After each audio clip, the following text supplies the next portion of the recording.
আমাদের টিয়া পাখির ডায়েরি চ্যানেলের নিত্য নতুন রোমান্টিক ভালোবাসার গল্প পেতে ও শুনতে আমাদের চ্যানেলটিকে সাবস্ক্রাইব করে পাশে থাকুন। ধন্যবাদ। ওরা ছেড়ে দে আমায়। রিনা পদ্মজাকে চুলে ধরে টেনে নিয়ে যেতে চাইলেও পদ্মজার জায়গা থেকে এক চুলও নড়ল না, ঠায় দাঁড়িয়ে রইল। পূর্ণাকে ফিসফিসিয়ে বলল, বেঁচে থাকলে সব উসুল হবে, ছেড়ে দে। পদ্মজার কণ্ঠে কি যেন ছিল। পূর্ণার সঙ্গে সঙ্গেই শান্ত হয়ে গেল, চোখ তুলে পদ্মজার দিকে তাকালো। পদ্মজার গাল বেয়ে রক্ত ঝরছে। চৈত পূর্ণাকে নিতে আসলে পদ্মজা একটি দুঃসাহসিক কাজ করে বসল। চৈতের অন্ডকোষ বরাবর লাথি বসিয়ে দিল। চৈত মাগো বলে কুকড়ে উঠল। জলিল সহ উপস্থিত 3 জন তেড়ে আসলো পদ্মজার দিকে। পূর্ণাকে ধাক্কা দিয়ে ছুঁড়ে ফেললো দূরে। অশ্রাব্য গালি দিতে দিতে কেউ পদ্মজাকে থাপ্পড় দিল, কেউ বা দিল লাথি। 2-3 জন গ্রামবাসীর মনে মায়া উদয় হলো। ছুটে আসলো পদ্মজাকে বাঁচাতে। প্রান্ত ভয়ে চুপসে গিয়েছিল। পদ্মজাকে কাদায় ফেলে মারতে দেখে দৌড়ে আসে। জলিলের হাতে শরীরের সব শক্তি দিয়ে কামড় দিল।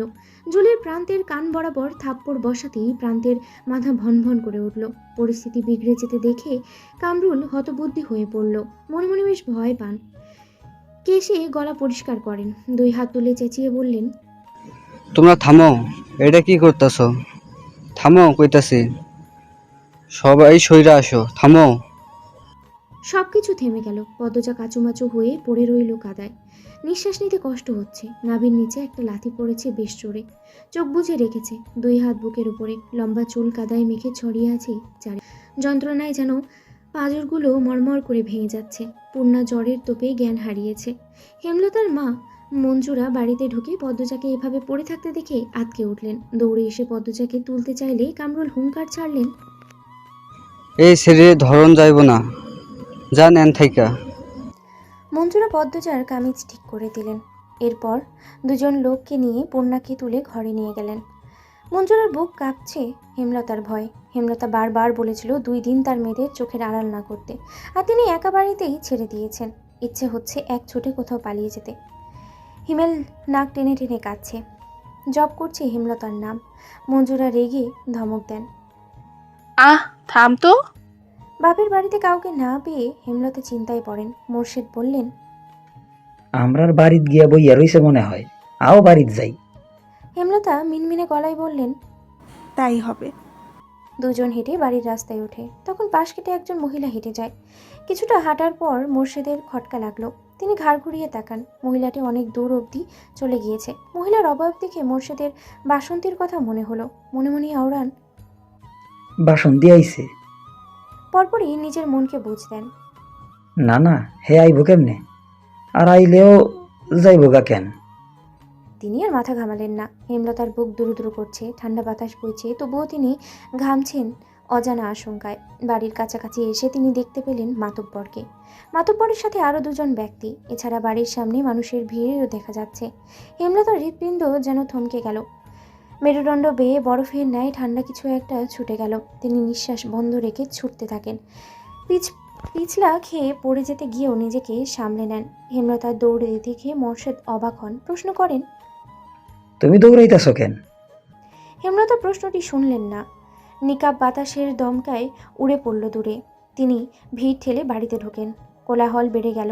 এত ভিড়ের মাঝে একটা মেয়েকে পড়ে থাকতে দেখে তিনি অবাক হন। অন্ধকারে মেয়েটিকে চিনতে বেশ অসুবিধে হচ্ছে। তিনি আঙ্গুল তুলে বিড়বিড় করেন, মেয়েটাকে? হেমলতার প্রশ্ন আরও কারো কান অবধি গেল না। কোথা থেকে একটি আলো এসে পড়ে পদ্মজার উপর। সাথে সাথেই হেমলতার চক্ষুদ্বয়ের সামনে পদ্মজার কাদা রক্তে মাখা মুখ ভেসে উঠল। হেমলতার গগন কাঁপিয়ে আর্তচিৎকার করে উঠলেন। পদ্মজা রে! পদ্মজার বুক ধড়াফ করে উঠল, অস্তিত্ব কেঁপে উঠল। আম্মা এসেছে, তার পৃথিবী, তার শক্তি। পদ্মজা দুর্বল 2 হাতে ভর রেখে উঠে বসার চেষ্টা করলো, পারল না। ভাঙা গলায় জোর দিয়ে শুধু ডাকলো, আম্মা, আম্মা। হেমলতার পৃথিবী থমকে গিয়েছে। বিধ্বস্ত, পর্দাহীন, কাদা রক্ত মাখা পদ্মজাকে দেখে বিশ্বাস হচ্ছে না এটা তার মেয়ে। তিনি দ্রুত নিজের বোরখা খুলে পদ্মজাকে ঢেকে দিলেন, বুকের সাথে জড়িয়ে ধরেন। অসহনীয় যন্ত্রণায় যেন কলিজা বেরিয়ে আসছে তার। তার সোনার কন্যার এ কি রূপ! কে করলো? কাপা কণ্ঠেই বললেন, পদ্ম, আমার পদ্ম! হেমলতার বুকে মাথা রেখে পদ্মজা হাউমাউ করে কেঁদে উঠল, বলল, আম্মা, আম্মা। হেমলতা পদ্মজাকে আরো জোরে চেপে ধরেন বুকের সাথে। দৃষ্টি অস্থির, বুক হাঁপড়ের মতো ওঠানামা করছে। মোর্শেদ বাড়িতে ঢুকে উঁচু গলায় বলেন, এইখানে এত মানুষ কেন? মাতব্বর মিয়া আপনি এই নে কেন? কি হইছে? প্রান্ত প্রেমা দৌড়ে এসে মোর্শেদকে জড়িয়ে ধরল। দুজন ভয়ে কাঁদছে, কিন্তু কান্নার শব্দ হচ্ছে না। মোর্শেদ বিস্ময়ে কিকর্তব্য বিমূঢ়। মাতব্বর মজিদ গম্ভীর কণ্ঠে কামরুলকে প্রশ্ন করেন, মেয়েটার এই অবস্থা কারা করেছে? এটা কি নিয়মের মধ্যে পড়ে? কামরুল মাথা নিচু করে রেখেছেন। মিনমিনে গলায় বলেন, আমি ছেলেটারে মারতে কই নাই। জলিল, সাইদ আর মজনু সেরাই নিজ ইচ্ছায় মারছে। আপনি আটকালেন না? আটকেছে বইলাই মাইয়াডা বাঁচাইয়া আছে, আর এমন নটিদের বাঁচার অধিকার নাই। থামেন মিয়া, কার কি শাস্তি হবে সেটা আমার দায়িত্ব, আপনার না। সৈয়দ, জলিল আর মজনুর ছেলেকে দেখা যাচ্ছে না। আগামীকাল তাদের আমি মাঠে দেখতে চাই। কামরুল মাথা নিচু করে রাখলেন। মজিদ হাওলাদারের ভারী সৎ এবং নিষ্ঠাবান মানুষ। গ্রামের মানুষদের দুই হাতে আগলে রেখেছেন। পুরো আনন্দপুরের মানুষ মজিদকে ফেরেশতা সমতুল্য ভাবে। 25 বছর ধরে আনন্দপুর সামলাচ্ছেন তিনি। গুড়ি বৃষ্টি পড়ছে, অন্ধকার গাঢ় থেকে গাঢ়তর হচ্ছে। হেমলতা কিছুতেই হিসাব মিলাতে পারছেন না। অনেক বছর আগের ঘটনা আর এই ঘটনা হুবহু একরকম কি করে হলো? তিনি নিজের ভেতরে একটা হিংস্র পশুর উপস্থিতি অনুভব করছেন। কামরুলের মুখ থেকে শোনা 3টি নাম মস্তিষ্কে নাড়া দিচ্ছে প্রচণ্ডভাবে। সৈয়দ, জলিল আর মজনুর ছেলে। মজিদ সবাইকে উদ্দেশ্য করে বললেন, আগামীকাল সবাই স্কুল মাঠে চলে আসবেন। মিয়া মোর্শেদ মেয়ে নিয়ে আলো ফুটতেই চলে আসবেন। এই বাড়ির পাহারায় থাকবে মদনার আলী। আমার ছেলেকে আমি নিয়ে যাচ্ছি, ঠিক সময়ে সে উপস্থিত থাকবে। ভিড় কমতেই কানের তালা প্রচণ্ড শব্দে বজ্রপাত হয়। হেমলতা একা পদ্মজাকে তুলে নিয়ে হিমশিম খান। মোর্শেদ এগিয়ে আসেন, 2 হাতে পাজাগোলা করে তুলে নেন পদ্মজাকে। বিজলি চমকালো। বিজলির আলোয় পদ্মজার মুখটা দেখে মোর্শেদের বুক কেমন করে উঠল। কষ্টে বুক চুরমার হয়ে গেল। জন্মের দিন পদ্মজাকে কোলে নেওয়ার পর যে অনুভূতিটুকু হয়েছিল, ঠিক সেই রকমই একটা অনুভূতি হয়। অনুভূতিটুকুর নাম বোধ হয় পিতৃত্ব। প্রচণ্ড ঝড়ো বাতাস বইছে। তারা ঘরে ঢুকতেই ভারী বর্ষণ শুরু হলো। মুহূর্তেই ঘূর্ণিঝড়ের তাণ্ডব দেখা দিল। তবে সেই তাণ্ডব ছুঁতে পারল না মোড়ল বাড়ির মানুষদের মন। ঝড়ের তাণ্ডবের চেয়েও বড় তাণ্ডবের সাথে যুদ্ধ করে চলেছে তারা। হেমলতা গরম পানি করে পদ্মজাকে গোসল করালেন, জামা কাপড় পাল্টে দিলেন। পদ্মজা ঠোঁট কামড়ে নীরবে কেঁদে গেল। চোখের জল আটকে রাখতে পারছে না কিছুতেই। ইচ্ছে হচ্ছে বাড়ির পেছনের সবচেয়ে বড় আম গাছের সাথে ফাঁস লেগে মরে যেতে। মন দুর্বলতার শূন্য ছুঁই ছুঁই। হেমলতা পদ্মজার চুল মুছে কপালে চুমু দিলেন। পদ্মজার নাকের 1 ফোঁটা জল পড়ল। পদ্মজা চোখ তুলে মায়ের দিকে তাকালো। আম্মা আসছে। আমার আম্মা কই? আম্মা আসে নাই? পাশের ঘর থেকে পূর্ণার চিৎকার ভেসে আসলো। সেকেন্ড কয়েকের মধ্যে পূর্ণা ছুটে এলো। হেমলতাকে দেখেই ঝাঁপিয়ে পড়ল হেমলতার বুকে। হাউমাউ করে কেঁদে উঠল। পূর্ণার শরীর আগ্নেয়গিরির মনে হচ্ছে, এত গরম, জ্বরে পুড়ে যাচ্ছে। পূর্ণার কান্না দেখে পদ্মজাও ডুকরে কেঁদে উঠল। হেমলতা স্তব্ধ হয়ে 2 মেয়ের কান্না শুনলেন, সামলানোর চেষ্টা করলেন না। মঞ্জুরা দরজার সামনে কাচুমাচু হয়ে দাঁড়িয়ে আছেন। টিনের চালের ভারী বর্ষণের শব্দ, জগৎ সংসার সেই শব্দে একাকার হয়ে যাচ্ছে মাঝরাত। বাতাসের বেগ প্রচণ্ড। হেমলতা কালো রঙের শাড়ি পরে একটা ব্যাগ কাঁধে ঝুলিয়ে বাড়ির বাইরে পা বাড়ান। মঞ্জুরা বারান্দার ঘরে থেকে উঁচু কণ্ঠে বলেন, রামদাদা ব্যাগে কেন ঢুকাইছস? আর কোন কেলেঙ্কারি বাকি? হেমলতা বিদ্যুৎ বেগে ফিরে দাঁড়ালেন। পলক মাত্র মঞ্জুরার মুখের প্রতি তীক্ষ্ণ দৃষ্টিপাত করে। নিঃশব্দে ধীরে ধীরে বর্ষণ মাথায় নিয়ে বাড়ির ছেড়ে বেরিয়ে গেলেন এবং সঙ্গে সঙ্গে মঞ্জুরা শুষ্ক হয়ে উঠলেন। ছুটে পদ্মজার ঘরে গেলেন। পদ্মজা চুপচাপ শুয়ে আছে, মৃদু ফোঁপানোর আওয়াজ পাওয়া যাচ্ছে। পূর্ণা ঘুমাচ্ছে। তিনি এই ঘরে ছেড়ে দ্রুত বারান্দার ঘরে আসলেন। বড্ড অস্থির লাগছে। জীবনে প্রথম হেমলতার জীবন ভিক্ষা চেয়ে সেজদা লুটিয়ে পড়লেন। ফজরের আজান শোনা যাচ্ছে। বৃষ্টি থেমে গেছে, সব কিছু শান্ত। পদ্মজা ঘর থেকে বেরিয়ে বারান্দায় আসলো। গেটে শব্দ পেয়ে চমকে তাকালো। উৎসুক হয়ে তাকিয়ে রইল। হেমলতা ঢোকেন, বিধ্বস্ত অবস্থা। মঞ্জুরা পদ্মজার পাশে এসে দাঁড়িয়েছেন। পদ্মজা টের পেল না। হেমলতা বাড়িতে ঢুকে কাঁধের ব্যাগটা মুরগির খুঁটির সামনে ছুঁড়ে ফেলেন। অন্ধকারের জন্য মুখ স্পষ্ট নয়। হেমলতা বাড়ির পেছনের দিকে চলে গেলেন। পদ্মজার বুক দুরু দুরু করছে। সে ধীর পায়ে উঠানে এসে দাঁড়ালো। পেছনে মঞ্জুরা। পায়ের শব্দে চমকে তাকালো পদ্মজা। দেখতে পেল মঞ্জুরাকে। ফিসফিসিয়ে বলল, নানু আম্মা কোথায় গিয়েছিল? মঞ্জুরা ক্ষণকাল নীরবে থেকে এরপর বললেন, জানি না। মঞ্জুরার কণ্ঠে ভয়। পদ্মজা দুর্বল শরীর ঠেলে নিয়ে আসলো বাড়ির পেছনে। দেখতে পেল হেমলতা নদীতে নেমে গোসল করছেন। এক নিঃশ্বাসেই কয়েকটা ডুব দিলেন। পদ্মজা স্তব্ধ পায়ে ঘাটের কাছে এলো। ক্ষীণ স্বরে ডাকলো, আম্মা। হেমলতা ঘুরে তাকালেন। ঝড় শেষে আকাশে ধবধবে সাদা অন্ধকার কাটার পথে। পদ্মজা বলল, ঠান্ডা লাগবে। হেমলতা কিচ্ছুটি বললেন না। গোসল শেষ করে উঠে আসেন ওপরে। পদ্মজা আর কিছু বলল না। হেমলতা উঠানে এসে মঞ্জুরাকে বললেন। পুন্নারে নিয়ে আসো আম্মা। পদ্মজা অবাক হয়ে শুধু দেখছে। পূর্ণা আসে ধীর পায়ে হেঁটে। তার জ্বর অনেকটাই কমে এসেছে। মঞ্জুরা দূরে দাঁড়িয়ে রইলেন। হেমলতা মৃদু হেসে পূর্ণাকে বললেন। পদ্মজা পাশে এসে দাঁড়া। পূর্ণা হতবুদ্ধি হয়ে পড়ল। সে বাধ্যের মতো পদ্মজার পাশে এসে দাঁড়ালো। হেমলতা মুরগির খোপার পাশ থেকে কালো ব্যাগটা হাতে তুলে নিলেন। ব্যাগ থেকে একটা রামদা আর একটা কৌটা বের করলেন। পূর্ণা রামদা দেখে চমকে উঠল। দু বোন চাওয়াচাওয়ি করলো একবার। হেমলতা রক্তে মাখা রামদাটা দুই মেয়ের পায়ের সামনে রাখলেন। শীতল কিন্তু তীক্ষ্ণ কণ্ঠে বললেন, মানুষ সৃষ্টির সেরা জীব আর পৃথিবীতে সেরা। মানুষগুলোই বাঁচার অধিকার আছে, মানুষরূপী পশুদের না। যখন যেখানে কোনো মেয়েকে অসম্মান হতে দেখবি, এক কোপ দিয়ে অমানুষটার আত্মার দেহ থেকে আলাদা করে দিবি। যে তোকে অসম্মান করেছে সে দোষী, তুই না। তার শাস্তি পাওয়া উচিত তোর না। তাই আত্মহত্যার কথা কখনো ভাববি না। দোষীর আত্মহত্যা করা উচিত। আর আমি মনে করি এতে পাপ নেই, বরং পাপীকে বিনাশ না করাই পাপ। আর আমার মেয়েরা যেন সেই পাপ কখনো না করে, সেই মেয়েদের এসব কি শিক্ষা দিতাছস তুই? মাথা খারাপ হইয়া গেছে তোর? মঞ্জুরা হৈ হৈ করে উঠলেন। হেমলতা ঢোক গিলে মঞ্জুরার কথা হজম করে নিলেন। এরপর আবার মেয়ের দিকে তাকিয়ে বললেন, আমি কখনো ছেলে চাইনি, মেয়ে চেয়েছি। প্রতিবাদী, দুঃসাহসিক মেয়ে চেয়েছি। আল্লাহ আমাকে 3টা মেয়ে দিয়েছেন। এখন সেই মেয়েরা যদি এইটুকুতে দুর্বল হয়ে পড়ে কিভাবে হবে? ঠিক আগের মতোই মাথা উঁচু করে বাঁচবি। যতদিন আমি আছি কেউ তোদের অসম্মান করে টিকতে পারবে না। আমি না হয় যতদিন বেঁচে থাকি তাদের শাস্তি দেব, পৃথিবী থেকে মুছে দেব। কিন্তু যখন থাকবো না, তখন কি তারা বেঁচে থাকবে? বেঁচে থাকতে দেওয়া ঠিক হবে? অন্য কোনো মেয়ের সাথে নোংরামো করবে না তার নিশ্চয়তা আছে? নেই। এখন থেকে নিজেকে শক্ত কর। মেয়েদের সাহস মেয়েদেরই হতে হয়। নিজেকে রক্ষা করার দায়িত্ব নিজের। রাতের স্মৃতি দুঃস্বপ্ন ভেবে ভুলে যেতে বল। মনে রাখ, প্রতিটি মানুষের ভেতর লুকানো হিংস্র শক্তি আছে। সবাই প্রকাশ করতে জানে না, চিনতে পারে না নিজেকে। গত রাতের ঘটনা মনে রেখে নিজের ভেতর লুকানো হিংস্র শক্তিটাকে জাগিয়ে হাতের মুঠোয় রাখ, যাতে সঠিক সময়ে হাতের মুঠ খুলে মেরুদণ্ড সোজা করে দাঁড়াতে পারিস। আঘাতে আঘাতে চুরমার করে দিতে পারিস পাপের জগৎ। এইটুকু বলেই হেমলতা ক্লান্ত হয়ে পড়েন। দপ করে বসে পড়েন। পদ্মজা আম্মা।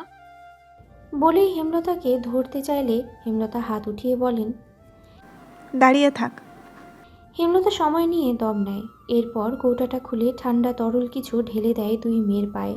পূর্ণা কেঁপে উঠে দূরে সরে গেল। পদ্মজা আতঙ্ক নিয়ে প্রশ্ন করল, আম্মা কার রক্ত?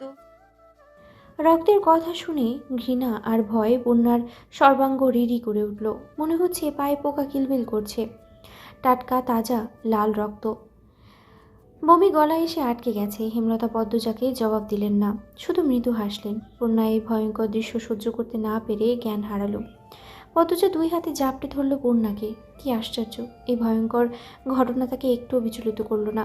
হেমলতার গায়ে ভেজা শাড়ি, তাই পূর্ণতাকে ধরলেন না। মঞ্জুরাকে বললেন। পুন্নারে ঘরে নিয়ে যাও আম্মা। মঞ্জুরা কঠোর চোখে তাকান হেমলতার দিকে। হেমলতা আবারও হাসেন। ভেজা কণ্ঠে বলেন, কালো বলে অবহেলা না করে বুকে আগলে রাখলে আমার জীবনটা, আমার মেয়েদের জীবনটা অন্যরকম হতে পারতো আম্মা। হেমলতার কথায় মঞ্জুরার সারা মুখ বিষণ্ণতায় ছেয়ে গেল। তিনি হেমলতার দিকে তাকিয়ে থাকতে পারলেন না। অপরাধ বোধে মাথা নুইয়ে ফেললেন। পূর্ণাকে ধরে নিয়ে গেলেন ঘরে। হেমলতা সেখানেই পড়ে রইলেন। আকাশের দিকে তাকিয়ে জোরে নিঃশ্বাস ফেললেন। আলো ফুটেছে পুরোপুরি, পাখির কিচিরমিচির শোনা যাচ্ছে। পানি দিয়ে উঠোনের রক্ত মুছে দিলেন চিরতরে। রামদা ধুয়ে লুকিয়ে রাখলেন লাহারি ঘরে। শাড়ি পাল্টে উঠানে পা রাখেন, তখন মগা আসলো। এসে খবর দিল বিচার বসবে দুপুরে। রাতের ঘূর্ণিঝড়ে গ্রামের বেশিরভাগ ঘর বাড়ি উড়ে গেছে। পশু পাখি সহ বিভিন্ন ক্ষতি হয়েছে। অনেক মানুষ আহত হয়েছে। এই খবর পেয়ে হেমলতার চোখ সহজ হয়ে উঠল। প্রকৃতির দিকে তাকিয়ে কৃতজ্ঞতা প্রকাশ করলেন। প্রকৃতি কখনো কাউকে ছাড়ে না। গ্রামবাসী অন্যায় দেখেও নিস্তব্ধ থেকেছিল। এই বুঝি তারই শাস্তি। মাথার উপরে সূর্য প্রচণ্ড তাপদাহ। পূর্ণা, পদ্মজা, হেমলতা কালো বোরখার আবরণে নিজেদের ঢেকে নিয়ে যাত্রা শুরু করলেন আনন্দপুরের মাধ্যমিক স্কুলের উদ্দেশ্যে। খাখা রোদ্দুর, তপ্ত বাতাসের আগুনে হালকা সবুজ পাতা নাড়িয়ে পড়ার দৃষ্টি পড়ছে চোখে। মোর্শেদ বাকিদের নিয়ে আসছে। রিনাদের বাড়ির পাশ দিয়ে যাওয়ার পথে করুণ কান্নার স্বর ভেসে আসে। পদ্মজা চোখ তুলে তাকিয়ে দেখেন রিনার বাড়ির ছাদ উড়ে গেছে।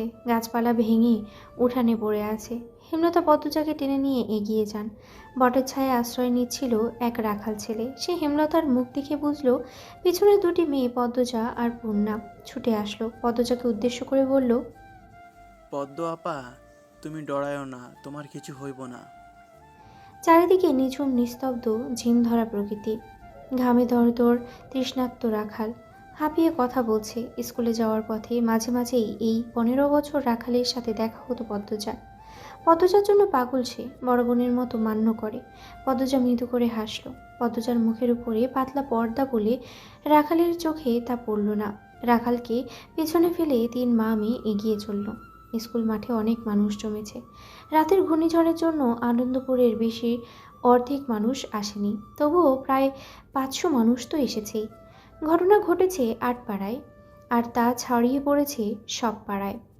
যথাসময়ে বিচার কার্য শুরু হলো। পদ্মজা এবং আমির দুই দিকে দাঁড়ানো। মাতব্বর ঠান্ডা গলায় প্রশ্ন করলেন, এদের একসাথে কারা দেখছেন? রমিজ আলী, কামরুল, মালিক হাত তুলল। মজিদ মাতব্বর বললেন, কি দেখেছেন ব্যাখ্যা করুন। রমিজ আগে আগে উচ্চকণ্ঠে বলল, আমি দেশি ঝড়ের সন্ধ্যায় আপনার পোলা পদ্মজার ঘর থেকে বাইরে হইতে বাড়ির আর কেউ আসিল না।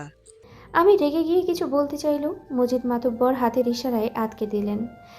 আমির বাপের বাধ্য সন্তান, তাই থেমে গেল।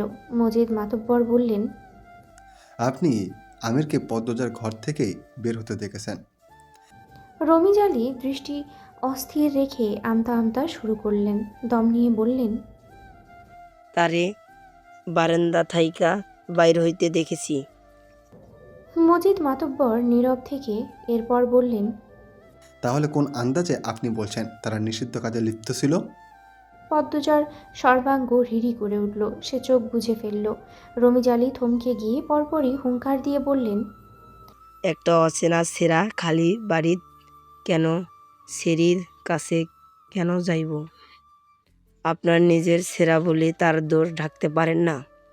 আপনার সেরির বলা কিন্তু ছাড়েন নাই। যুক্তি দিয়ে কথা বলুন। আপনার মেয়েকে হাতে নাতে ধরা হয়েছিল, তার গায়ে কাপড় ছিল না। তারা একসাথে একই ঘরের একই বিছানায় ধরা পড়েছে। আমিরের পদ্মজার বেলা সেটা হয়নি। মজিদ মাতব্বরের ক্ষমতা এবং কথার দাপটে সামনে দাঁড়িয়ে থাকতে কষ্ট হচ্ছে রমিজ আলীর। কামরুল চুপসে গিয়েছে। সামনে নির্বাচন। মজিদ মাতব্বরকে খেপানো মানেই নিজের কপালে দুঃখ বয়ে আনা। ভিড়ের মাঝ থেকে কেউ একজন বলল, তাহলে আপনার ছেলে একটা মেয়ের কাছে খালি বাড়িতে গেল কেন? মজিদ মাতব্বর উকি দিয়ে প্রশ্নদাতাকে খুঁজে বের করলেন। তারই প্রতিপক্ষ হারুন রশিদ। মজিদ মাতব্বর আমিরের দিকে তাকিয়ে প্রশ্ন করলেন, তুমি কেন গিয়েছিলে পদ্মজার বাড়িতে? আমি সহজ গলায় বলল, বাড়ি ফিরছিলাম, হঠাৎ ঝড় বৃষ্টি শুরু হলো। সামনে মোর্শেদ কাকার বাড়ি ছিল। মোর্শেদ কাকা বাড়ি নাই জানতাম না। জানলে বৃষ্টিতে ভিজতাম, তবু ওই বাড়ি যেতাম না। এই গ্রামের অনেকেই জানে আমার শ্বাসকষ্ট আছে। বাড়ির সবাই জানে বৃষ্টিতে ভিজলে ঠান্ডা লাগে, শ্বাসকষ্ট হয়। হারুন রশিদ বললেন, যখন দেখলা ছেড়িটা বাড়িতে একলা তখন বাইর হইয়া গেল না কেন? আমির সঙ্গে সঙ্গে জবাব দিল, আমার মাথায় আসেনি এমন কিছু হতে পারে। আর আমির পদ্মজার দিকে একবার তাকালো। পদ্মজার সাথে সাথেই চোখ সরিয়ে নিল। আমির বলল, আর পদ্মজা কতটা সুন্দর যারা দেখেছে সবাই জানে।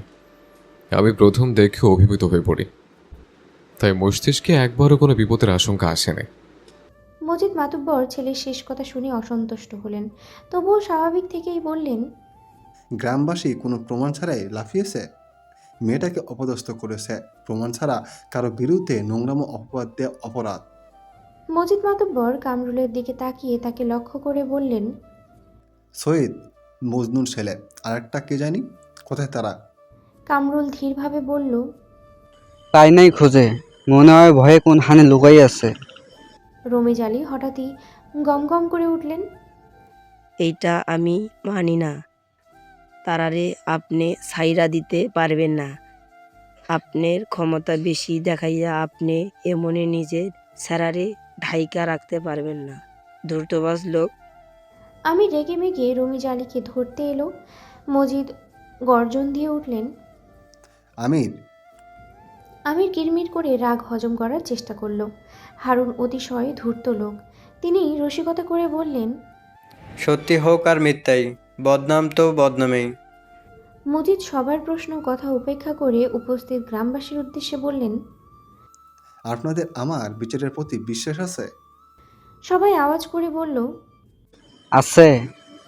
মজিদ মাতব্বর তৃপ্তির সাথে হাসলেন। ক্ষণকাল নীরব থেকে উঠে দাঁড়ালেন, কণ্ঠ উঁচু করে বললেন, মোর্শেদের মেয়েদের সাথে খারাপ হয়েছে। পদ্মজা নামে অনেক প্রশংসা শুনেছি, সেই খুবই ভালো মেয়ে। আর আমার ছেলেকেও সবাই চিনেন, সে কেমন। যারা যারা দোষ করেছে তাদের খুঁজে বের করে শাস্তি দেওয়া হবে। পদ্মজার আমির নামে যে পাপের অভিযোগ করা হয়েছে তার যুক্তিগত প্রমাণ নেই, আর প্রমাণ ছাড়া আমি কখনো কাউকে শাস্তি দেইনি, আজও দেব না। তবে আজ আমি সবার সামনে মোর্শেদ আর তার স্ত্রীর কাছে একটা প্রস্তাব রাখবো। হেমলতা মোর্শেদ সহ উপস্থিত সবাই কৌতূহল নিয়ে তাকালো। মজিদ মাতব্বর বললেন, পদ্মজাকে আমিরের বউ করে নিয়ে যেতে চাই। চারিদিকে কোলাহল বেড়ে গেল। সব কোলাহল সম্পূর্ণ উপেক্ষা করে স্বপ্নাবিষ্টের মতো শুধু মজিদ মাতব্বরের প্রস্তাবটি পদ্মজার কানে বাজতে থাকলো। জীবনের কোন মোড়ে এসে দাঁড়িয়েছে। সূর্যের প্রখর তাপে সমস্ত প্রকৃতি যেন নির্জীব হয়ে উঠেছে। উপস্থিত সবার মধ্যেই চাপা উত্তেজনা কাজ করছে। রমিজ আলী, হারুন রশিদ নামক ধূর্ত মানুষগুলোর চোখ ছানা বড়া।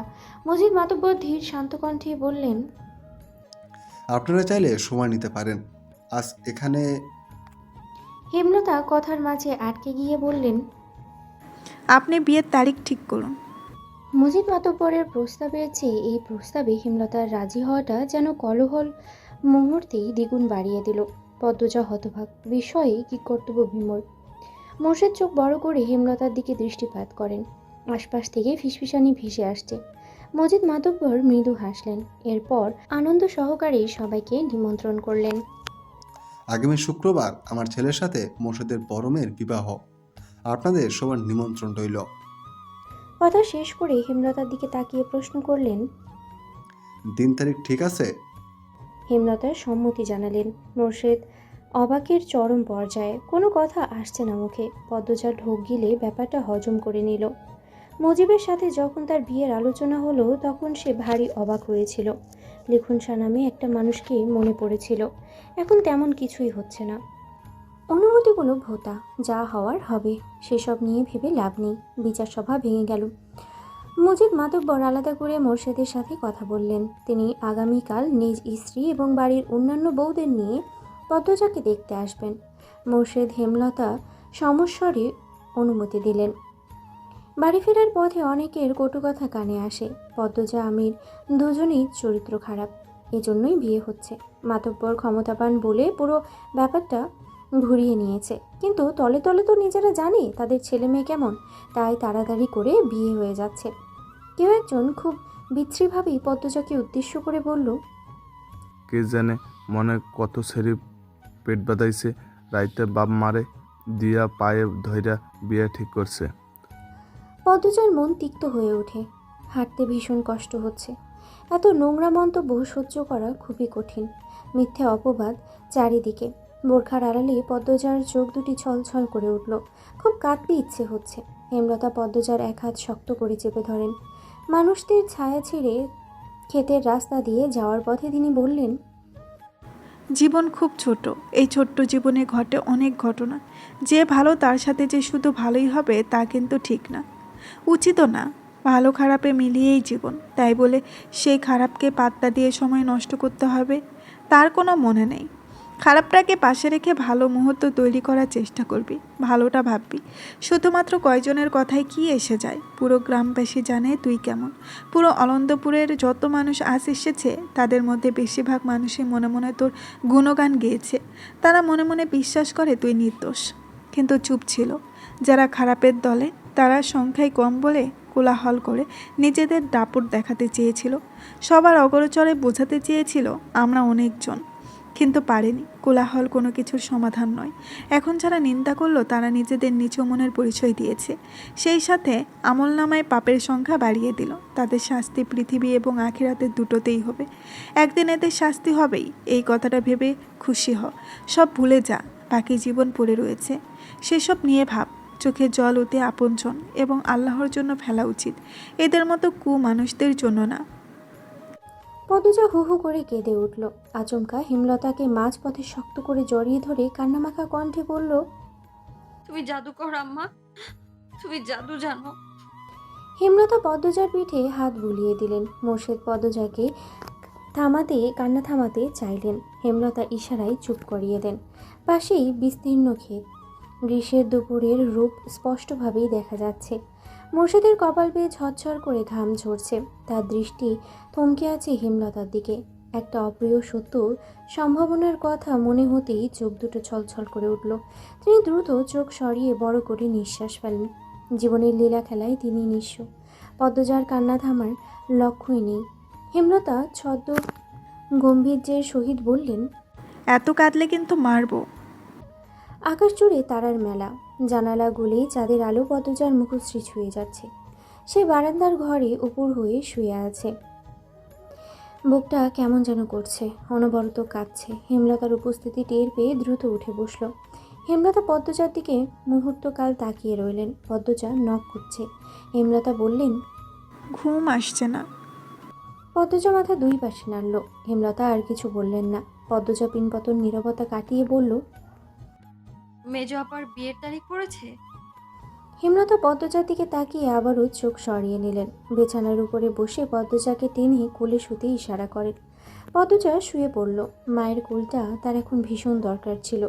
হেমলতা পদ্মজার প্রশ্ন এড়িয়ে অন্য কথা তুললেন। বলল, আমি জানি না কোনো মা তার মেয়ের কাছে নিজের বিয়ে সম্পর্কিত আলোচনা করেছে নাকি, কিন্তু আমি আমার বিয়ের গল্প তোকে বলতে চাই, শুনবি?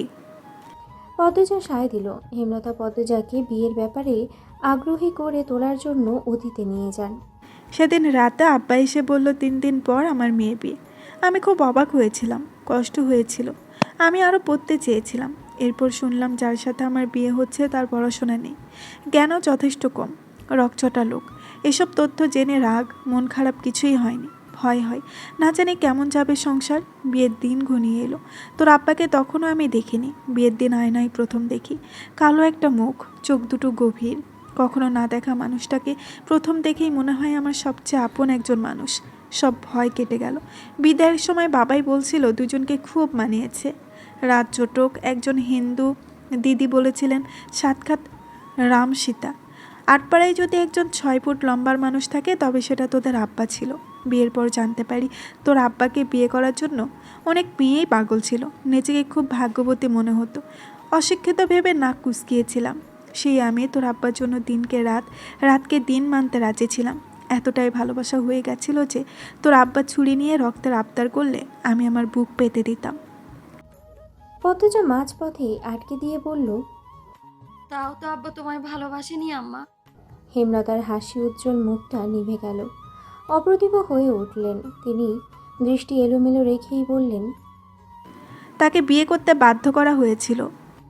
পদজা চুপ করে রইল। হেমলতাও নিশ্চুপ। দরজার পাশে মোর্শেদ বসেছিলেন, বিড়ি ফুঁকছিলেন। হেমলতার প্রতিটি কথা বুড়ো হয়ে যাওয়ার মানুষটাই দুমড়ে মুচড়ে দিল। তিনি বিড়ি নিয়ে বেরিয়ে যান চৌরাস্তার উদ্দেশ্যে। চৌরাস্তার পাশে একটা বড় ব্রিজ আছে। ব্রিজে দক্ষিণা হাওয়ার তীব্রতা খুব বেশি। সেখানেই এসে দাঁড়ান। ফেলে আসা জীবনের প্রতিটি পদক্ষেপ চোখ বুজে মনে করার চেষ্টা করেন। বেশ কিছুক্ষণ পর পদ্মজা বলল, আমি প্রতিজ্ঞা করেছিলাম আর প্রশ্ন করব না, তবুও বলবো একদিন। পদ্মজা আর জিজ্ঞাসা করল না। কোনো দিন বলবে। নিশ্চুপতার অবস্থানে ফিরে গেল। মুহূর্তকাল স্থির থেকে হেমলতা বললেন, পূর্ণা খুব কান্নাকাটি করে দেখলাম। মেয়েটা এত দুর্বল কি করে হলো? পদ্মজা হেমলতার এক হাত মুঠোয় নিয়ে আশ্বস্ত করল, আমি আছি আম্মা, সামলে নেব। ঘরে যা, রাত হয়েছে অনেক। পদ্মজা উঠে বসল। অন্যটা ভালো করে টেনে নিয়ে জুতা পরল। বেরিয়ে যাওয়ার জন্য পা বাড়ালো। হেমলতা বিছানার শেষ অংশে এসে বালিশ টেনে নেয়। বালিশের নিচে দুটি কাগজ ভাঁজ করা ছিল। হেমলতা হাত বাড়িয়ে নেন। পদ্মজার উদ্দেশ্যে বলেন, পদ্মজা, এগুলো কি? হেমলতা ভাঁজ করলেন। পদ্মজা ফিরে তাকায়। হেমলতার হাতের লেখার চিঠি দুটো দেখে সর্বাঙ্গে বিদ্যুতের কিছু একটা ছড়িয়ে পড়ে। শরীর কাঁপিয়ে দিল। মাটি যেন দু পা টেনে ধরল। হেমলতা প্রথম লাইন পড়ে বেশ অবাক হন। পদ্মজার দিকে একবার চকিতে তাকান। এরপর এক নিঃশ্বাসে এই দুটো চিঠি পড়ে শেষ করেন। পড়া শেষে থম মেরে বসে রইলেন অনেকক্ষণ। ভয় পদ্মজার দুই চোখ বেয়ে জল পড়ছে। মাথা নত করে দাঁড়িয়ে রইলেন। হেমলতা ধীর পায়ে হেঁটে আসেন পদ্মজার কাছে। দুভ্রু প্রসারিত করে শান্ত অথচ তীক্ষ্ণ কণ্ঠে বললেন, এসব কবে হয়েছে? আমাকে জানাসনি কেন? পদ্মজা প্যাচ প্যাচ করে কেঁদে বলল, যখন ওনারা শুটিং করতে আসেন। পদ্মজার মনে হচ্ছে এক্ষুনি সে অজ্ঞান হয়ে যাবে, কিন্তু কিছুতেই হচ্ছে না। মনে মনে প্রার্থনা করছে যেন অজ্ঞান হয়ে পড়ে যেতে পারে, তাহলে এই লজ্জা থেকে বাঁচা যাবে। হেমলতা পদ্মজাকে পরখ করে নেন। পদ্মজা অস্বাভাবিকভাবেই কাঁপছে, বারবার নিচের ঠোঁট কামড়ে ধরছে। পদ্মজা হেমলতাকে চুপ থাকতে দেখে বলল, তুমি যা বলবা তাই হবে আম্মা, আমার উপর রেগে যেও না। আজ যেন শুধু মোড়ল বাড়ির মাথার উপরেই সূর্যটা উঠেছে। সকাল থেকে আত্মীয় আপ্যায়নের প্রস্তুতি তোড়জোড় চলছে। সবাই ঘেমে একাকার। বাড়ির প্রতিটি মানুষ ব্যস্ত। মোর্শেদ, হিমেল ও প্রান্তকে নিয়ে বাজার করে ফিরেছেন সূর্য ওঠার মাথায়। লাহারি ঘরের পাশে বড় উনুন করা হয়েছে। সাধারণ চালের পরিবর্তে সুগন্ধি কটুরি কাটারি ভোগ, সিদ্ধ চালের ভাত রান্না হচ্ছে। ফিরনি, রাজহাঁসের মাংস রান্না হচ্ছে। বাড়ি জুড়ে রমরমা ব্যাপার। একদিন আগের ঘটনা ধামাচাপা পড়েছে ৯৫ ভাগ। ছোট ছোট দরিদ্র ছেলেমেয়েরা খাবারের ঘ্রাণ পেয়ে ছুটে এসেছে মোড়ল বাড়ি। সবার মধ্যেই নতুন উত্তেজনা, নতুন অনুভূতি। শুধু পূর্ণা এখনও সেই দিনের ঘটনা থেকে বেরোতে পারছে না। চিত হয়ে শুয়ে আছে ঘরে। পদ্মজা মঞ্জুরা আর শিউলির মাকে কাজে সাহায্য করছিল। হেমলতা ধমকে ঘরে পাঠিয়ে দেয়। পদ্মজা ঘামে ভেজা কপাল মুছতে মুছতে ঘরে প্রবেশ করে। পূর্ণার দু চোখ জলের নদী। পদ্মজা বিছানার উপরে পা তুলে বসল। পূর্ণা পদ্মজার উপস্থিতি টের পেয়ে হাতের উল্টো পাশ দিয়ে চোখের জল মুছল। পদ্মজা কণ্ঠ খাদে নামিয়ে বলল, চোখের জল কি শেষ হয় না? পূর্ণা নিরুত্তর। পদ্মজা অভিজ্ঞ স্বরে বলল, দেখ পূর্ণা, এসব মনে রাখলে তোরই ক্ষতি। দেখছিস না আমি একদিনের ব্যবধানে সব ভুলে হবু শ্বশুর বাড়ির মানুষদের জন্য রান্না বান্না করছি। তুইও ভুলে যা, তোর বন্ধুরা আসছে, তুই নাকি তাদের ধমকে দিয়েছিস। এটা কিন্তু ঠিক না। পূর্ণা পদ্মজার দিকে তাকলো। দৃষ্টি ভীষণ শীতল। পদ্মজাকে বলল, সত্যি ভুলতে পেরেছো আপা? পদ্মজা সঙ্গে সঙ্গে উত্তর দিল, ভুলিনি, কিন্তু সহ্য করতে পেরেছি। তোর মতো চোখের জল অপাত্রে ঢালছি না। পূর্ণা উঠে বসে। একটা বালিশ বুকে জড়িয়ে ধরে দায় সারা ভাবেই বলল, তুমি অনেক শক্ত আপা, আমি খুব দুর্বল, আমি ভুলতে পারছি না। পদ্মজা আর এই বিষয়ে কথা বাড়ালো না। পূর্ণার গা ঘেঁষে বসে ফিসফিসিয়ে বলল, গতকাল রাতে কি হয়েছে জানিস? কি হয়েছে? পদ্মজা চারিদিকে চোখ বুলিয়ে বলে, তোর নায়ক ভাইয়ের চিঠি আম্মার হাতে পড়েছে। পূর্ণা আঁতকে উঠে বলে, সে কি, কখন, কিভাবে? আর বলিস না, সেদিন তুই নানা বাড়ি ছিলি, তখন চিঠি দুটো বের করেছিলাম, বারান্দার ঘরে বালিশের নিচে রেখে দিই। আর মনে নেই? এরপরে এই অঘটনটা ঘটে। এর পরের দিন বিচার বসলো, চিঠির কথা ভুলেই গেলাম। বারান্দার ঘরে ছিলাম রাতে, তবুও মনে পড়েনি, আর আম্মা পেয়ে গেল। উত্তেজনা ভয়ে পূর্ণার গলা শুকিয়ে গেছে। প্রশ্ন করলো, আম্মা কি বলছে? পদ্মজা ঠোঁট দুটি উল্টিয়ে কি যেন ভাবে। এরপর ব্যথিত স্বরে বলল, তেমন কিছুই না, এই জন্যই আরো ভয় হচ্ছে। কিছুই না। কখন হলো এইসব জিজ্ঞেস করছে। আমি বললাম, তুমি যা বলবে তাই হবে। এরপর আম্মা অনেকক্ষণ আমার দিকে তাকিয়েছিল, তারপর? বলল গিয়ে ঘুমা। শেষ। দুই বোন একসাথে চিন্তায় পড়ে গেল। কপাল ভাঁজ করে কিছু ভাবতে শুরু করে। পূর্ণা বলল, আমার তোমার মুখ দেখে বুঝে গেছে তুমি লিখন ভাইকে ভালোবাসো না। পদ্মজা অন্যমনস্ক হয়ে বলল। মনে হয়। পূর্ণা খুব বিরক্তি নিয়ে বলল, লিখন ভাই এত সুন্দর, তোমাকে এত ভালোবাসে, তবুও কেন ভালোবাসোনি আপা? লিখন ভাইয়ের চিঠি তো ঠিকই সময় করে পড়তে, বিয়ে করতে কি সমস্যা? আম্মা দিলে তো করবই, সমস্যা নেই। তোমার এই ন্যাকার কথা আমার ভালো লাগে না আপা। পদ্মজা হেসে ফেলল পূর্ণার রেগে কথা বলা দেখে। পদ্মজা পূর্ণার এক হাত মুঠোয় নিয়ে বলল, গতকাল রাতে আম্মা আব্বার প্রতি ভালোবাসাটা আমাকে বলেছে। প্রথম দেখেই নাকি আপন আপন লেগেছিল। আব্বার জন্য আম্মা দিনকে রাত, রাতকে দিন মানতেও রাজি ছিলেন, এতটা ভালোবাসতেন। আমার তেমন কোনো অনুভূতি হয়নি তোর নায়ক ভাইয়ের জন্য। প্রথম প্রথম কোনো পুরুষের চিঠি পেয়েছিলাম, সবকিছু নতুন ছিল, তাই একটা ঘুরে গিয়ে নতুন অনুভূতির সাক্ষাৎ পাচ্ছিলাম। আমার ভালোবাসার কথা শোনার পর থেকে মনে হচ্ছে আমি ওনাকে ভালোবাসিনি, সবটা মোহ ছিল। দূরে যেতেই উবে গেছে। তবে উনি খুব অসাধারণ একজন মানুষ।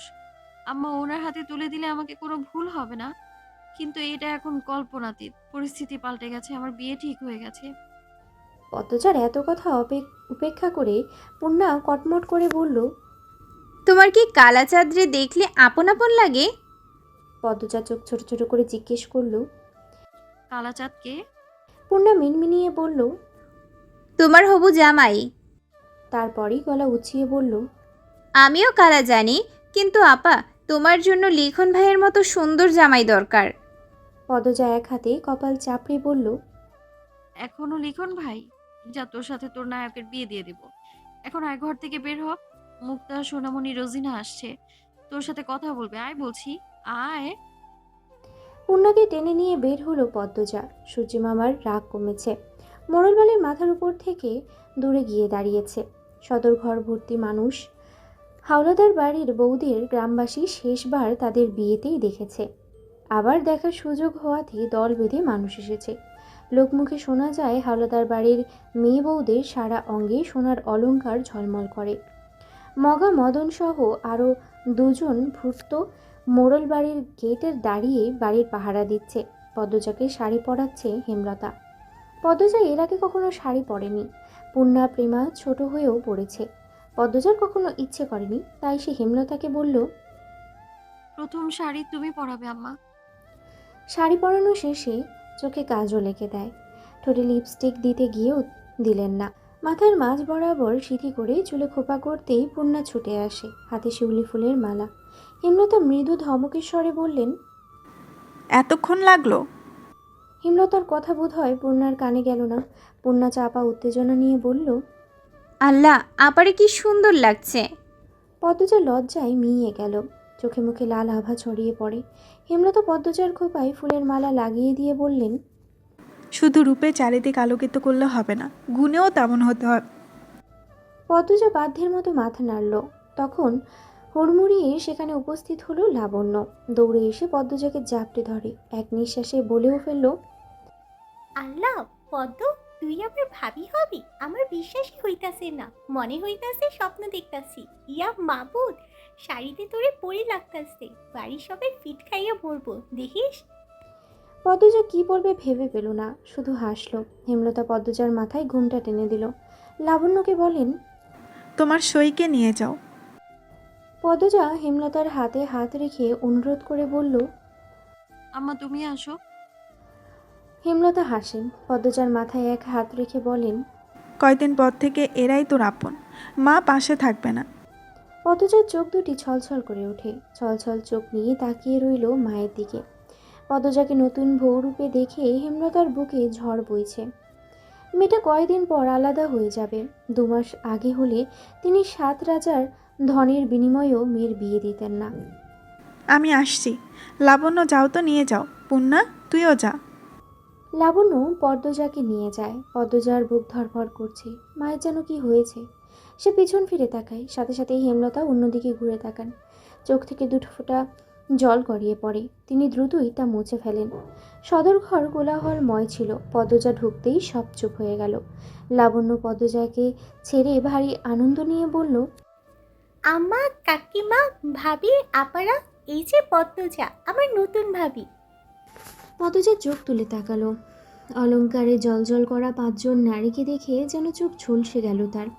সবাই তার দিকে মুগ্ধ হয়ে তাকিয়ে আছে। পদ্মজা চোখ নামিয়ে ফেলল। তখন কোথা থেকে আবির্ভাব হলো আমিরের। সদর দরজার মুখেই দাঁড়িয়েছিল পদ্মজা। পদ্মজাকে দেখে থমকে গেল সে। পদ্মজার পরনে খয়েরি রঙের জামদানি শাড়ি। শাড়িতে কোনো মেয়েকে এত সুন্দর মনে হতে পারে এর আগে অনুভব করেনি আমির। আমিরের লজ্জা খুব কম। সে উপস্থিত গুরুজনদের উপেক্ষা করে পদ্মজাকে বলল, মাশাল্লাহ, দিনের বেলা চাঁদ উঠে গেছে। লজ্জায় পদ্মজার রগে রগে কাঁপন ধরে। এত লজ্জাহীন মানুষ কি করে হয়? আমিরের মা ফরিনা ধমকের স্বরে বলেন, বাবু, এনে বয় আইসা। আমির পদ্মজাকে দৃষ্টি স্থির রেখে মায়ের পাশে গিয়ে বসল। হেমলতা সদর ঘরে প্রবেশ করতেই আমির ধরফরিয়ে উঠল। ছুটে এসে হেমলতার পা ছুঁয়ে সালাম করল। হবু শাশুড়ির প্রতি আমিরের এত দরদ দেখে ফরিনা খুব বিরক্ত হলেন। পাশ থেকে ফরিনার যা আমিনা ফিসফিসিয়ে বললেন, মেয়ের রূপ আগুনের হুলকা, বাবু এইবার হাতছাড়া হইল বলে। আমিনার মন্ত্র ফরিনার মগজ ধোলাই করতে পারল না। পদ্মজার রূপে তিনি মুগ্ধ। আমির কালো বলে তিনি ছোট থেকেই আমিরকে বলতেন, বাবু, তোর জন্যই সান্দেল লাকান বউ আনাম। আর সেই কথা রক্ষার পথে। তিনি শুধু পছন্দ করছেন না, শাশুড়ির প্রতি আমিরের এত দরদ। কি দরকার ঝাঁপিয়ে পড়ে পায়ে ধরে সালাম করার? আমির হেমলতাকে ভক্তির সাথে প্রশ্ন করল। ভালো আছেন? হেমলতা মিষ্টি করে হেসে বলেন, ভালো আছি, যাও গিয়ে বসো। আমির বাধ্যের মতো মায়ের পাশে গিয়ে বসল। মজিদ মাতব্বর মোর্শেদের সাথে বাইরে আলোচনা করছে। আর কোনো পুরুষ আসেনি বাড়িতে। তারা বিয়ের আয়োজনে ব্যস্ত। মুহূর্তেই পদ্মজার সারা অঙ্গ সোনার অলংকারে পূর্ণ হয়ে উঠল। রূপ বেড়ে গেল লক্ষগুণ, যার কোনো সীমা নেই। যার সাথে পদ্মজা কথা বলেছে সে এগিয়ে এসে বালা নয়তো হার পরিয়ে দিয়েছে। কি অবাক কাণ্ড! সবাই আড্ডা দিচ্ছে, পদ্মজা চুপ করে বসে আছে। কেউ কিছু প্রশ্ন করলে উত্তর দিচ্ছে। লাবণ্য একজনকে উদ্দেশ্য করে বলল, রানী আপা, বাড়ির পিছনে যাইবা? রানী খুশিতে গদগদ হয়ে বলল, যাব। তার খুশির কারণ লাবণ্য কিছুটা ধরতে পেরেছে। রানীর একজন প্রেমিক আছে, তাই শুধু সুযোগ খুঁজে দেখা করার। যেখানেই দাওয়াত পড়ে সেখানেই তার প্রেমিক উপস্থিত হয়।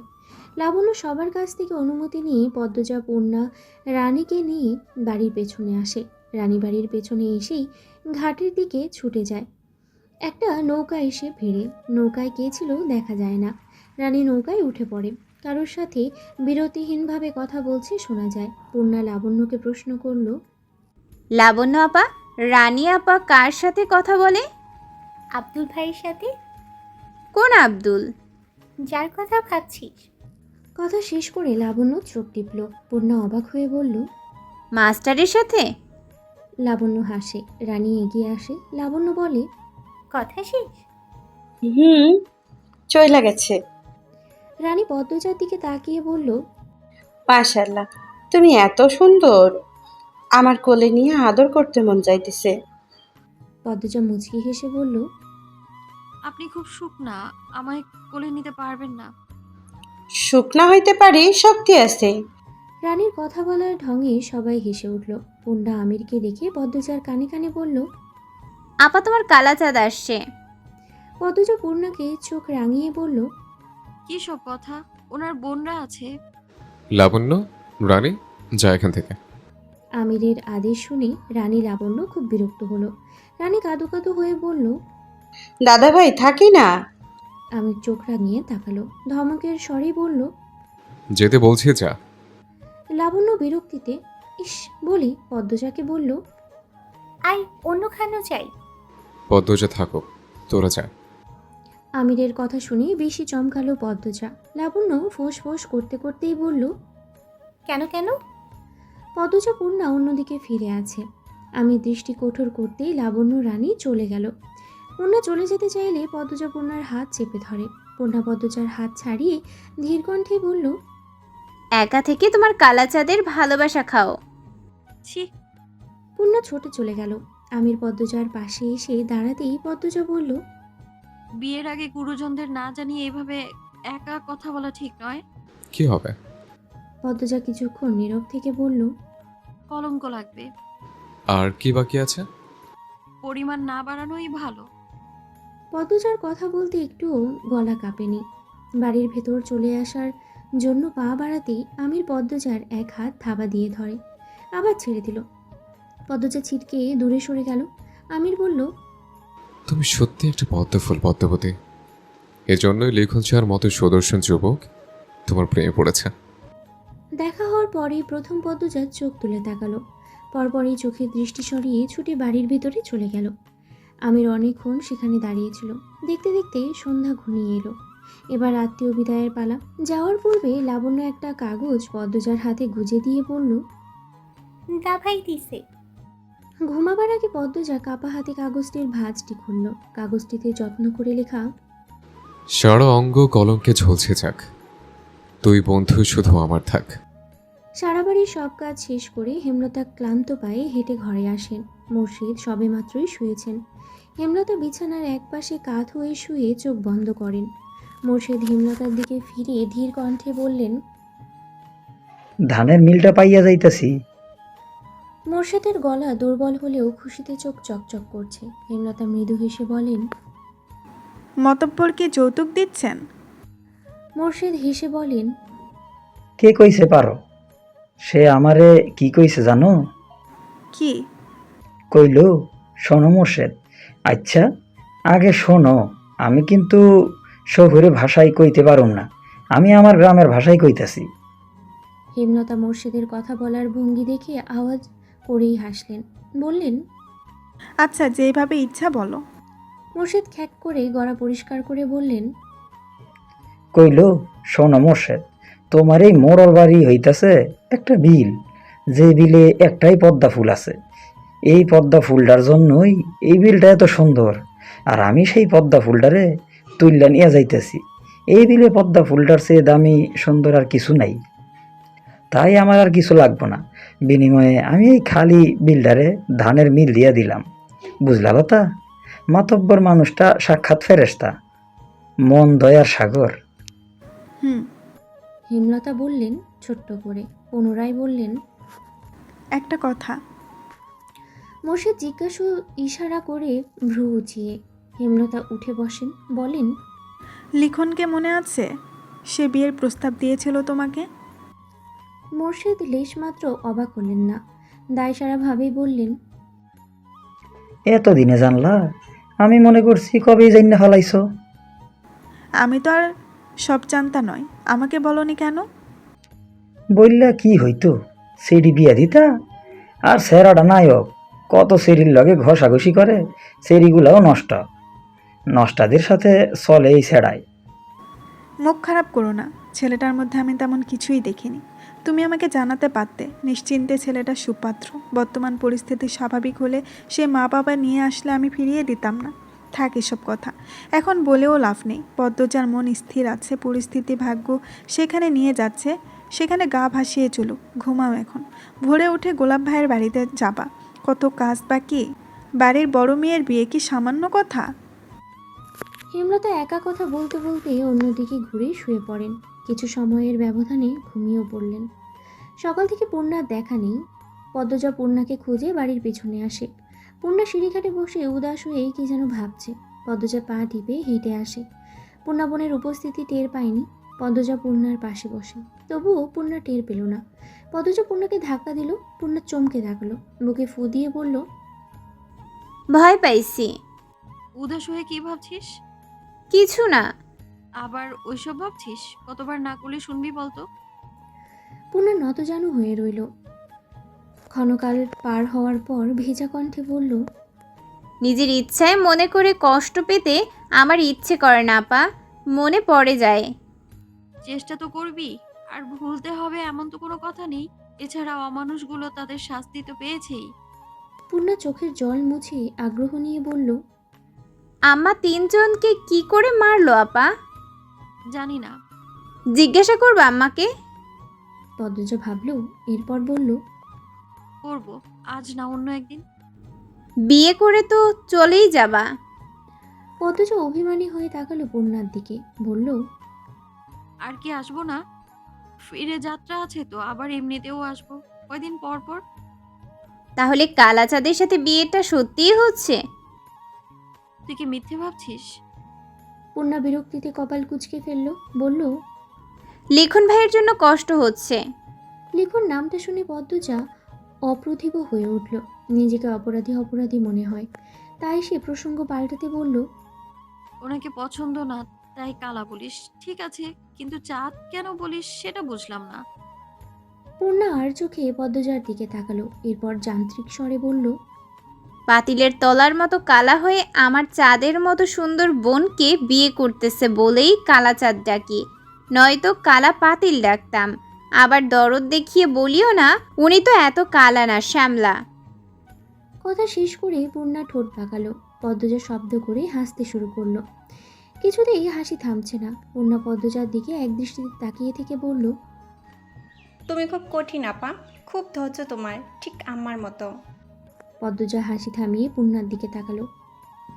সময়টা শুধু দুই বোনের। পদ্মজা মায়াবী স্বরে বলল, আর তুই ঠিক আমার বাহ্যিক রূপের জোড়া পর্ব। প্রান্ত প্রেমা হন্তদন্ত হয়ে ছুটে আসে নদীর ঘাটে। পদ্মজার উদ্দেশ্যে বলে, বড় আফা দুলা ভাই আইছে। আমির আসার খবর শুনে বাড়ির পেছনের দরজা দিয়ে পদ্মজা নিজের ঘরে চলে যায়। এই লোকটা এত বেহায়ার নির্লজ্জ।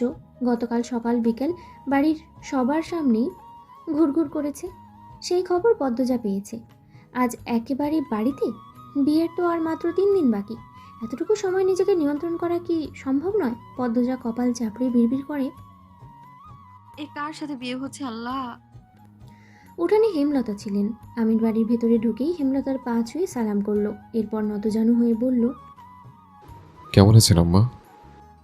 হেমলতার চক্ষু চড়ক গাছ। আমিরের সাথে মগা এসেছে।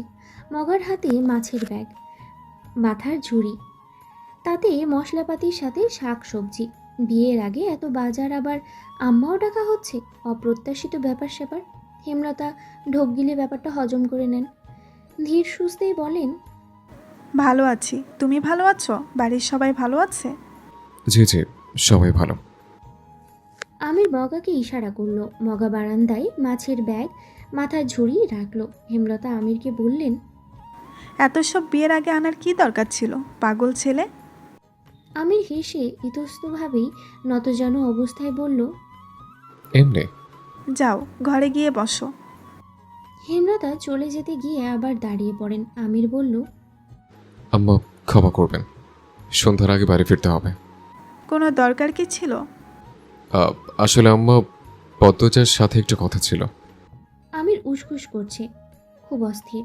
হাত পা এদিকে ওদিকে নাড়াচ্ছে, কিন্তু চোখ মাটিতে স্থির।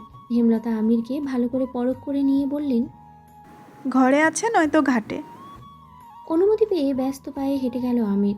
হেমলতা আমিরের যাওয়ার পানে চেয়ে থেকে ভাবেন, ছেলেটার সাথে এখনও চোখাচোখি হয়নি, সব সময় মাথা নত করে রাখে, কিন্তু কথাবার্তায় মনে হলো লাজুক নয় এই ছেলে। হয়তো গুরুজনদের সামনে মাথা নিচু করে রাখা ছোটবেলার স্বভাব। হেমলতা মুচকি হেসে লাহারি ঘরের দিকে এগিয়ে যান।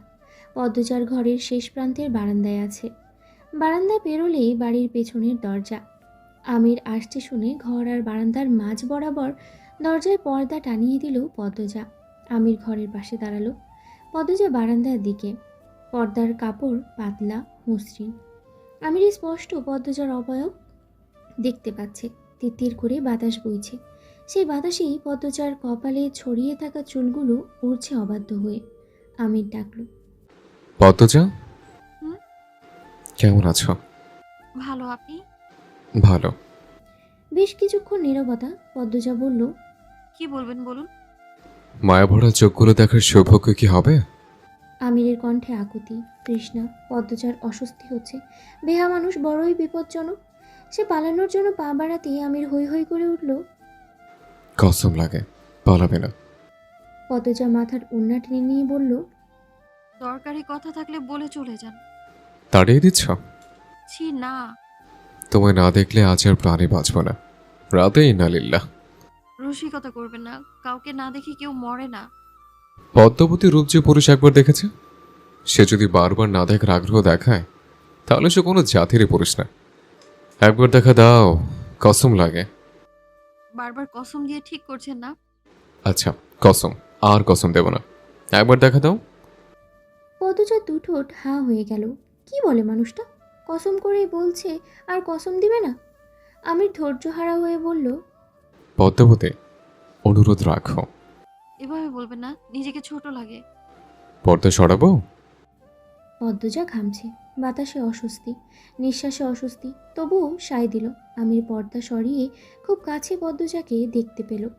কালো রঙের সালোয়ার কামিজ পরা পদ্মাবতী, কপাল অবধি টেনে রাখা ঘোমটা। পদ্মজার চোখ তুলে তাকাতেই আমির বলল, জীবন ধন্য। পদ্মজা হাসি সামলাতে পারল না, অন্যদিকে মুখ ঘুরিয়ে হাসল। আমির বলল, হেমো প্রতিদিন ভরে দেখব, আর প্রতিদিনই জীবন ধন্য হবে। এমন কপাল গজানোর হয়। পদ্মজা কিছু বলল না। আমির আবেগে আপ্লুত হয়ে বলল, আমার ইচ্ছে হচ্ছে তোমার হাতে খুন হয়ে যায়। পদ্মজা চমকে উঠল, আশ্চর্য হয়ে বলল, আপনি পাগল।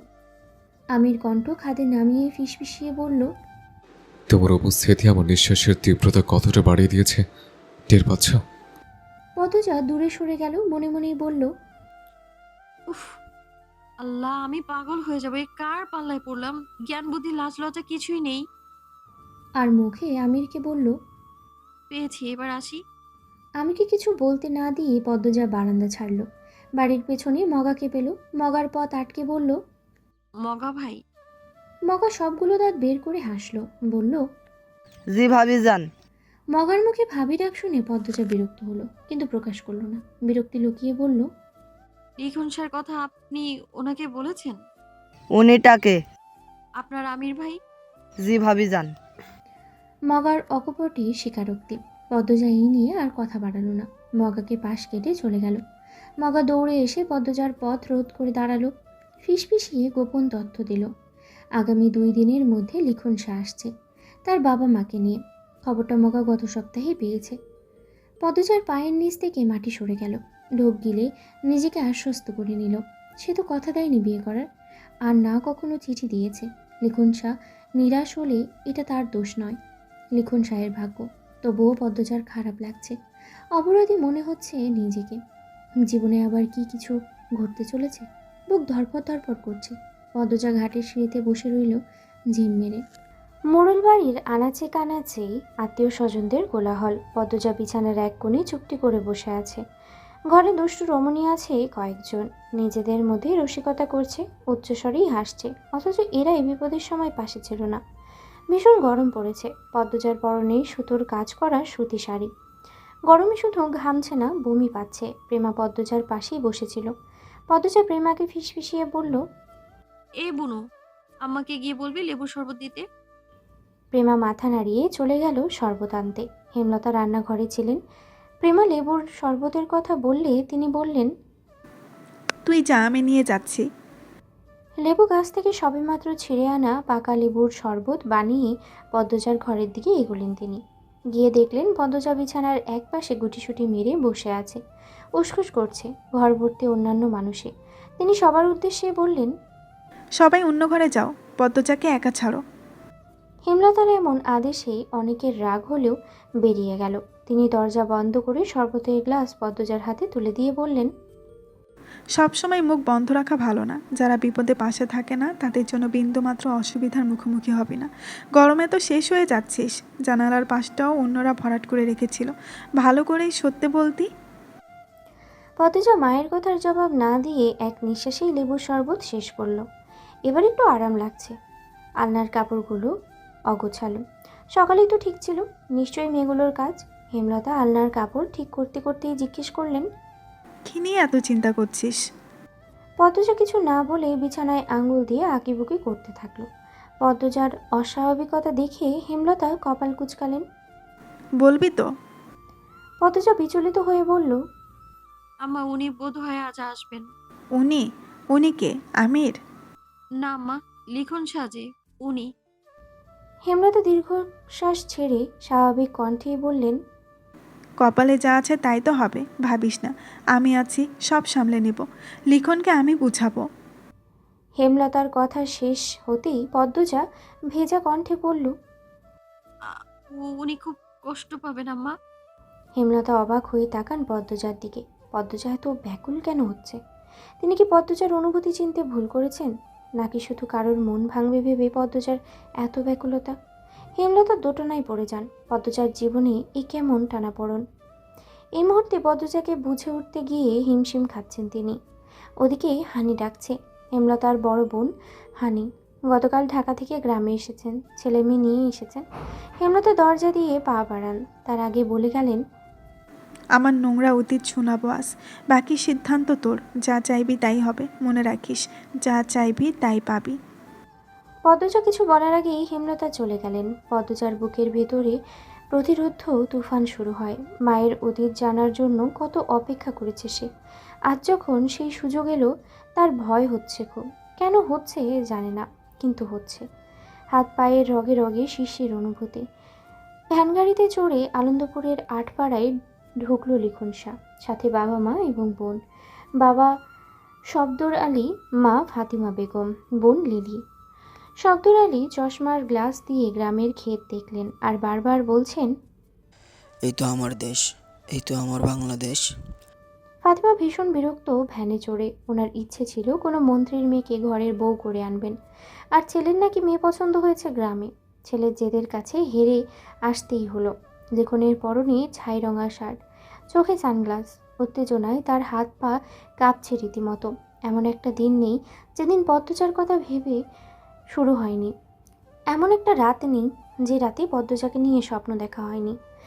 মাঝের সময়ের ব্যবধানে পদ্মজাকে খুব বেশি ভালোবেসে ফেলেছে সে। স্বপ্নে কোমরে আঁচল গুজে ঘরের কাজ করা পদ্মজাকে দেখতে পায়। কখনো বা অপরূপ সুন্দরী পদ্মজাকে ঘুমের ঘুরে ঠিক বিছানার পাশে শাড়ি পরা অবস্থায় দেখতে পায়। কল্পনায় পদ্মজাকে নিয়ে সে সংসার পেতেছে। এবার হয়তো সত্যি হতে চলেছে। লিখন আনমনেই হেসে উঠল। মনে পড়ে যায় পদ্মজাকে প্রথম দেখার কথা। সঙ্গে সঙ্গেই বুকের মধ্যে অদ্ভুত ঝড় শুরু হয়। কি মায়াবী, কি স্নিগ্ধ একটা মুখ। তার চেয়েও সুন্দর পদ্মজার ভয় পাওয়া, লজ্জায় পালানোর চেষ্টা, পরপুরুষের ভয়ে আতঙ্কে থাকা। লিখন আওয়াজ করেই হেসে উঠল। ফাতিমা শব্দে অবাক হয়ে তাকালেন। লিলির এইসবে খেয়াল নেই, সে আকাশের দিকে তাকিয়ে কি যেন ভাবছে। লিখন মা বাবাকে এভাবে তাকাতে দেখে খুক খুক করে কাশল। এরপর বলল, সুন্দর না গ্রামটা? বুঝেছো আব্বু, এই গ্রামটাই এত সুন্দর যে আবার আরেকটা সিনেমার জন্য এখানে আসতে হবে আগামী বছর। শব্দরারই প্রবল আনন্দের সাথে বললেন, ঠিক বলেছিস, মন জুড়িয়ে যাচ্ছে দেখে। চারিদিকে গাছপালা, নদী, রাস্তাঘাটও খুব সুন্দর। এখানে একটা বাড়ি বানালে কেমন হয়? লিখন গোপনেই দীর্ঘশ্বাস লুকালো। তার বাবা যখন যেখানে যায় সেখানেই বাড়ি বানানোর স্বপ্ন দেখেন, কিন্তু বানানো আর হয় না। ফাতিমা বিরক্ত গলায় বললেন,